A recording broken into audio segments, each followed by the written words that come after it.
There we go.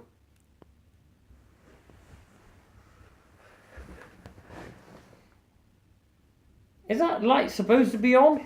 I don't know. What an unprofessional it might be on automatic. So just leave it on. Does it look alright? Yeah, let's go with it. See this part, I don't even edit it out. There's no need to. I'm just so lazy. The sun is shining on us. The sun is shining on us. Here I am with the lovely Lowri Morgan, and I'm going to read out some of the things that she has done, and your CV is so impressive. I literally have to, a lot of the time I don't have to read stuff out, I have to read it. You are a world-class endurance runner. You are a TV presenter, a skydiver. You've won a BAFTA. She's skied some of the toughest mountains. Represented Wales in athletics, cross-country, rugby. You've done an Ironman. You've had a private reception with the Queen. You're one of only 80 people to have dived to see the Titanic as well. I know. That's unbelievable. It is, isn't it? Flipping heck.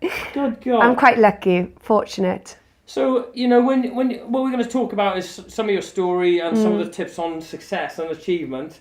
When you came out of school, what was the score there? Did you come out of school and thought, I'm going to do all these endurance things, or did it happen goodness, after? no.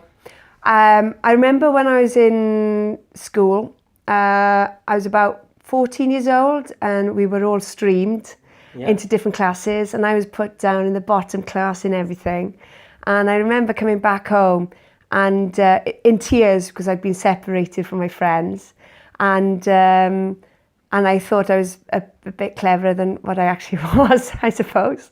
And my mother sat me down and my father, and they told me, you remember about the tortoise, Lowri. If you're willing to sacrifice a few things, if you're willing to persevere, if you're determined enough and willing to keep on going, then the tortoises do eventually get there in the end. And I think that lesson has stuck with me throughout my life. It's been one of the biggest motto that I've carried with me throughout these adventures. It's kept me going. And I think, I left university with a degree in music, and wasn't too sure where I was going in life. I wanted to become a professional singer, a classical singer. And Catherine Jenkins. Well, not quite. Yeah, something like that. Yeah, but more choral and a bit more classical. They're like classical crossover, but going quite technical. But yeah, something like that. Yeah. And adventure sport was always a passion of mine. But I saw myself professionally singing. But somehow life chose a completely different path for me. And often, you know, I see some of my friends singing on these world-class stages, and I think, oh, would I be enjoying doing that? Most probably yes, but I don't regret a single thing, because people now call me an adventurer and TV presenter, and I think I've had this privileged life. Basically, I've seen parts of the world that I never normally see, and I've met these amazing people. And often when I do travel the world, people are always intrigued with who I am and where do I come from. I'm always very proud that I'm Welsh. They're always kind of, oh gosh, you come from the land of adventure. Yeah. And yeah, I think my schooling and upbringing has played a huge part in where I am now, basically. But just to answer your question, I went into television after I went travelling for a few years after university. Came back, didn't know what I was doing, sort of went on work experience with this television company. Really enjoyed it. Got promoted to the kitchen where I was making sandwiches and things like that. Get in the kitchen, girl. Yeah. And then a job came as a children's presenter. I applied for it full of enthusiasm and determination, as children presenters are. Yeah. And got the job, and that's where I've been for the last nearly 20 years now. But basically, I was always a runner. I shattered my knee when I was 18 years old, told that I was never able to run again. And I thought, well, what can I do? I lost my speed. So what can I do where I'm still competitive, maybe against the clock rather than against other runners? And I thought, I wouldn't mind running a marathon. And when I was a children's presenter, they said, do you fancy running a marathon for us? And we'd film it. And I was like, yeah, fine. And after that, I sort of had this name as this presenter who liked adventure. And I kept being thrown these adventures and I was willingly taking them on. You can't fault that. I'd be taking them on as well if I was in your position. So in a way, kind of my career has helped my running, but my running has also helped my career. So they go hand in hand. Fantastic. So there's many people out there that, a lot of people, especially in sport, they go through injuries and, some people, I think I've injured every part of my legs. Yeah. How did you get over that mentally? I remember leaving the hospital in a wheelchair. Yeah. I spent a year and a half on crutches, in a cast, in a wheelchair, in rehab. And I remember thinking to myself, I'm going to prove to myself, not to the doctors, but to myself, that I can come back. Yeah. And I remember the first day I was out of that cast, I was in the pool swimming. I wasn't swimming very far, but, to me, it was far. It was a milestone. And I just remember just that determination. I had that goal. I wanted to be back at the time playing rugby for Wales. I wanted to do so many things.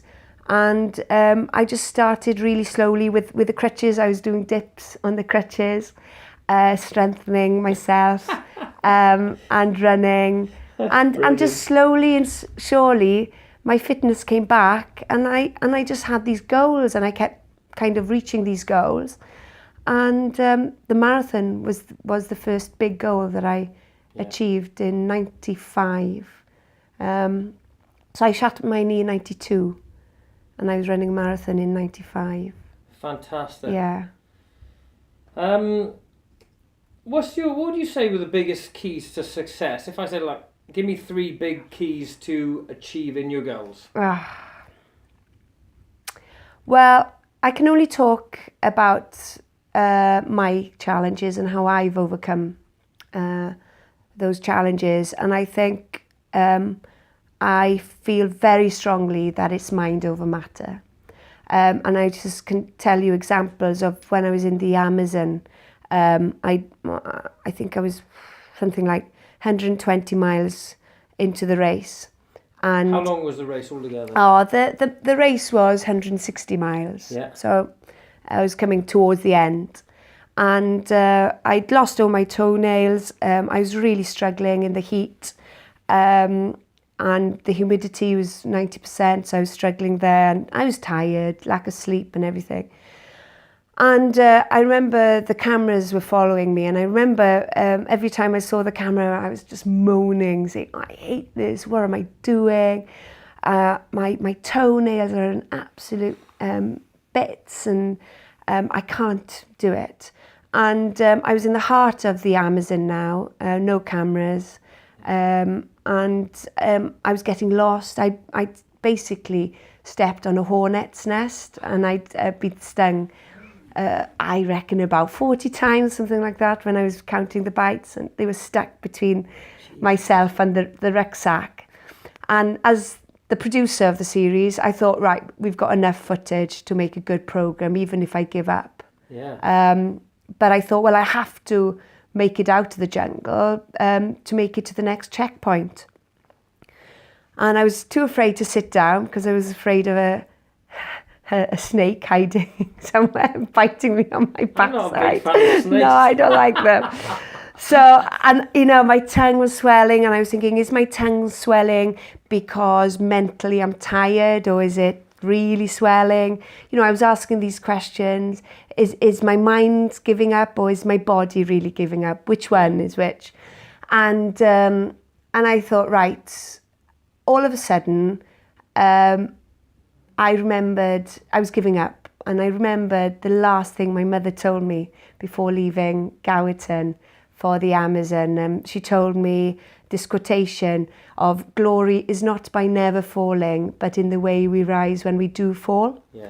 And all of a sudden I was kind of repeating this mantra over and over, and I was thinking, gosh, I'm falling physically, but I'm also falling mentally. Just pick yourself up, Lowri, and just keep going, and just putting one foot after another.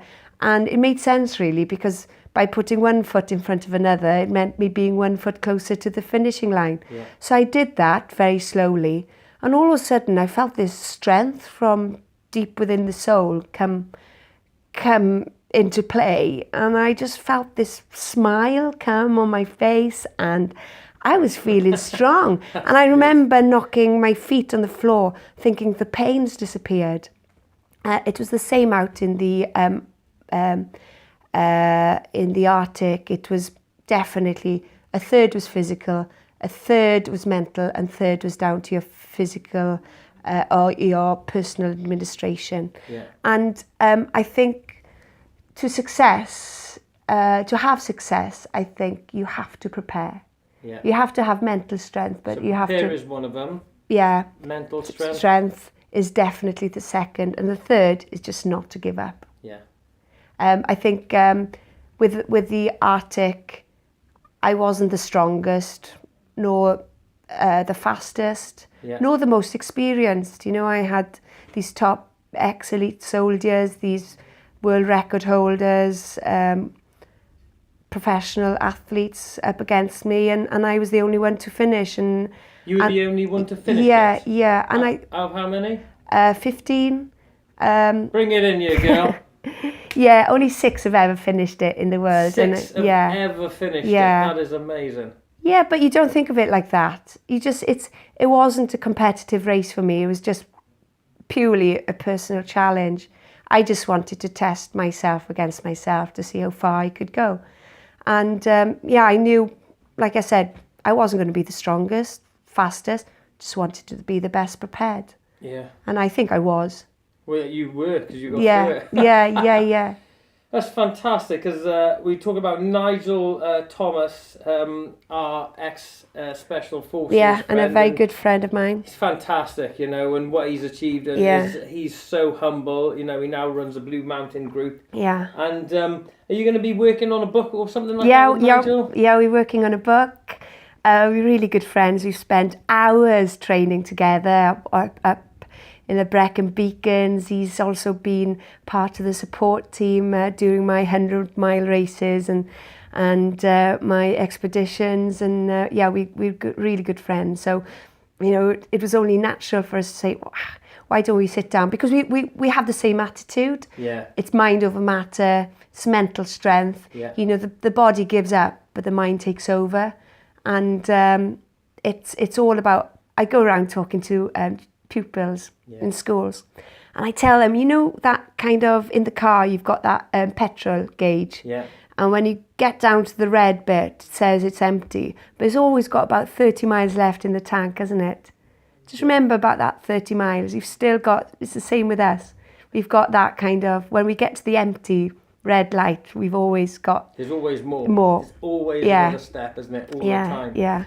You talked about being around people like Nigel, and the thing is, he's such a humble and nice guy.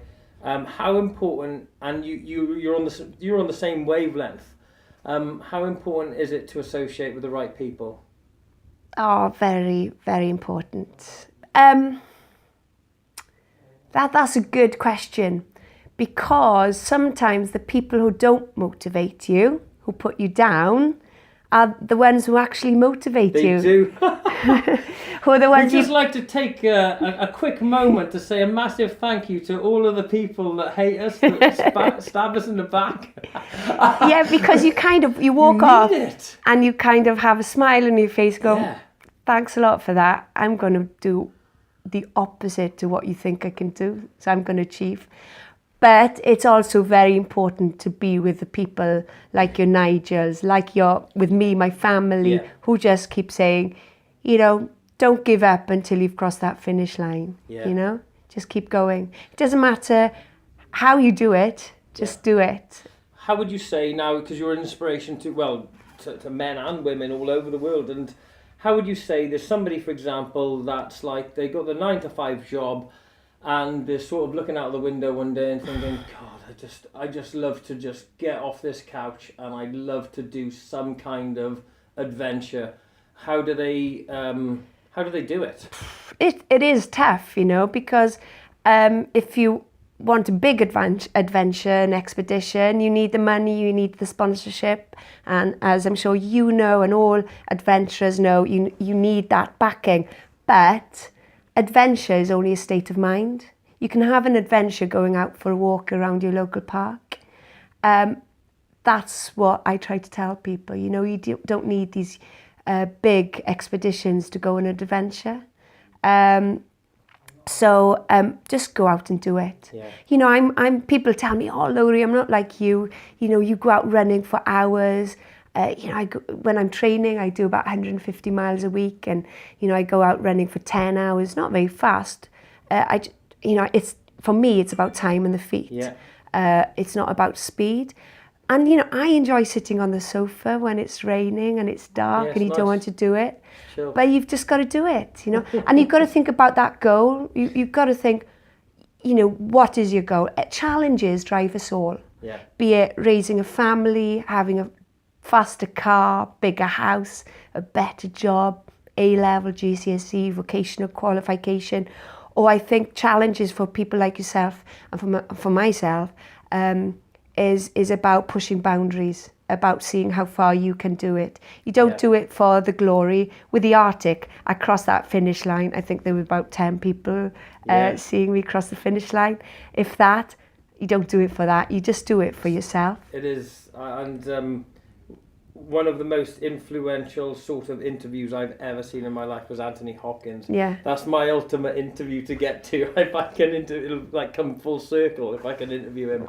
But he said a similar thing, and Martin Lewis, the old newsreader, said years ago, "What's your definition of success?" And he just said, overcoming, conquering, achieving, and within your personal self, you know. So that was fantastic. It is that, isn't it? Yeah. It's you forget about I think with ultra running, I think what I've had to learn is I've learned patience. Yeah. A lot of patience, because if you're running a 5k or a 500k race, you start and you kind of go, oh, I just want this to finish. I'm so tired and I'm bored and, you know, I'm not going to finish it. And you get panicky and your legs aren't moving as quickly as you want to. And you've just got to have patience. You've got to just let it go, you know. But the other thing I've learned is just to take risks, to see how far you can go. And I've achieved more than I thought I was ever able to achieve, because I'm not full of confidence, but you know, I wouldn't say I'm one of those people who walks in and kind of just has that kind of cockiness, basically. Yeah. I'm not like that, but once I'm out there, when I'm running, I'm in the zone, you know. Yeah. It's all about kind of conquering your fears, facing your fears, and just facing it and doing it. I love that, what you were saying about taking the risks. I love one of my favourite quotes is T.S. Eliot, "Only those who risk going too far can possibly find out how far one can go." That's a great one. How can people contact you? You're doing speaking as well. You've got a book coming out now next year, hopefully. Yeah. How can people sort of see your stuff? You've got a website and... Yeah, I've got a website, not a very good one, which because I'm not really that good technically. But I've seen it, and the content on it is like, it is so impressive. Even if you've got like 1 or 2 pages, it's like, that's more impressive than a load of... Yeah, I haven't got time for that, but yeah, you can contact me on lowrimorgan.com. But I need to do some work on that, basically. But yeah, I'm writing a book with Nigel. I'm hoping to do a world first next year. Yeah. That I'm just going around knocking doors, trying to get sponsorship for that. Hopefully that will be on TV. Yeah. And you know, just life is full of adventure. I'm now a mother, so training wise, I was quite lucky that I continued running throughout the pregnancy. I was running about 25 miles a week, even at the last, at the 40th week of pregnancy. And then I was back running about 2 weeks after, really, really slowly. Yeah. But I know I've been there before, and I knew just that I'm out running. That's all that's important. I'm doing it. Doesn't matter how quickly I'm doing it. So now I'm running around with the dog lead around my waist and pushing the pram. That's multitasking. It is multitasking. You girls can multitasking. multitask better than us guys. I get a lot of funny stares.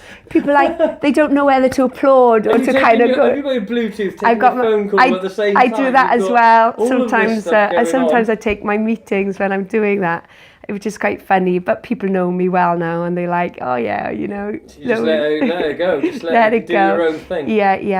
You can obviously speak Welsh. Can you say something inspirational or something to my son? Because we've put him into the Welsh class. Can you say something to him in Welsh, please?